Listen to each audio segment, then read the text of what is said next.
guys, to this video, ito ang ulam natin guys, sarsyadong isda. So sardinas guys, in short. So ayan guys, gawin na natin para mas lalong pinasarap. So ito na guys, may sibuyas tayo dyan, red onion, 2 small chili and calamansi guys. So ayan, iwain natin ang ating onion.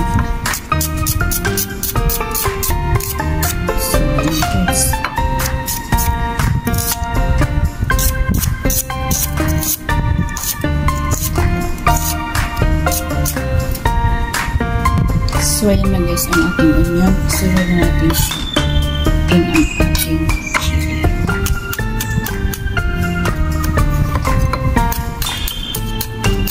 Hi! My friend, is it around now? Not back yet? Okay, so since that my friend is not back yet, so I take my time to make our food. So prepare our food. So yun guys, ang ating 2 small chili. At ngayon guys, pigain natin ang ating calamansi. Pero bago pigain, alisin natin na niya para madaling mapiga. Yan, asin natural. Ito, natural na calamansi.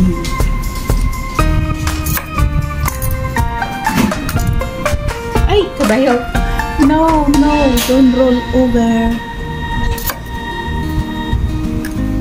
Umalis na yung isa kong calamansi.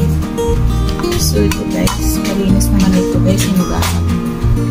So ayan guys, buksan na natin ang ating sardinas or sarsyadong isda.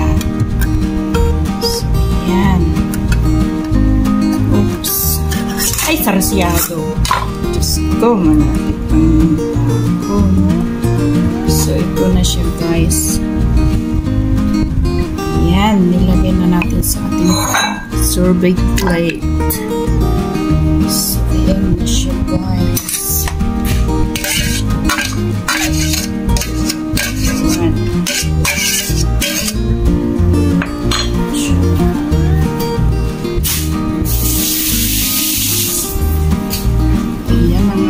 Tunay na sarsyadong isda.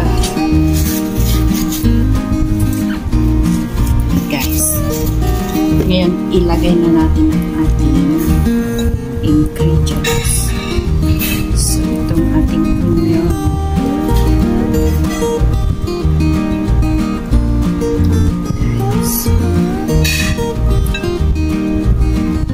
guys, ayun, so much onions.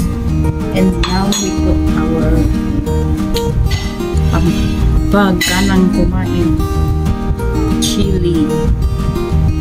Guys, sarap ng chili guys. Chiling labuyo. Ayan. So ngayon, pipigain natin ang ating calamansi.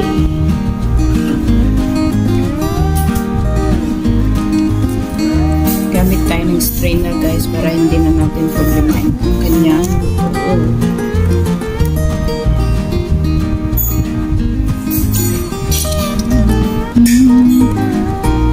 oops, lumulundag. Okay. So ito guys is our pananghalian. Ayan, gusto natin piniga. At ngayon ang susunod ay panlasa. So lagyan natin ang pinch of salt. So i-mix na natin guys para hindi may maasim, may hindi.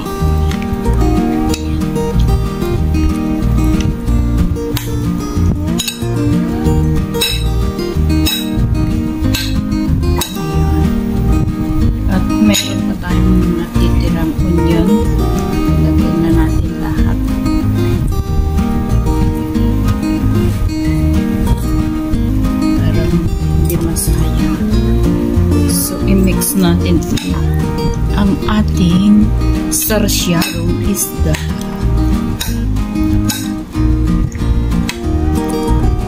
Guys, ito ang aking first recipe. Yati, are you there? So, yan. Yan, titikman natin.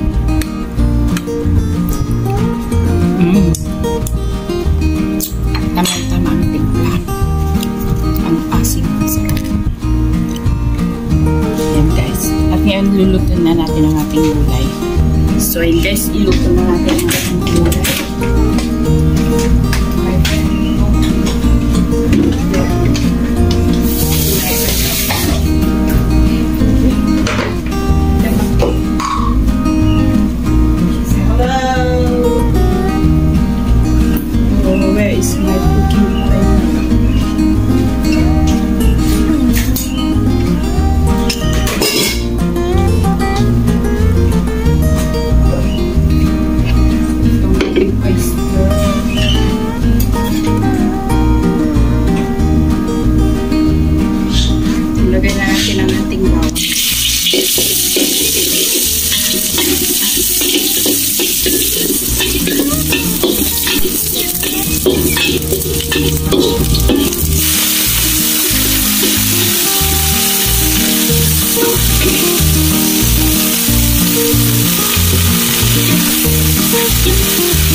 So, ganyan kadali magluto ng ulam, guys. Ayan, ang ganda ng kamatis. Sarap tignan, guys. Kakulay ng ating sarsyadong isda. At ito rin ang ating magandang kulay na kulay, green na green. Kailan? Ayan, guys. Let's eat and thank you for watching, everyone. Bye.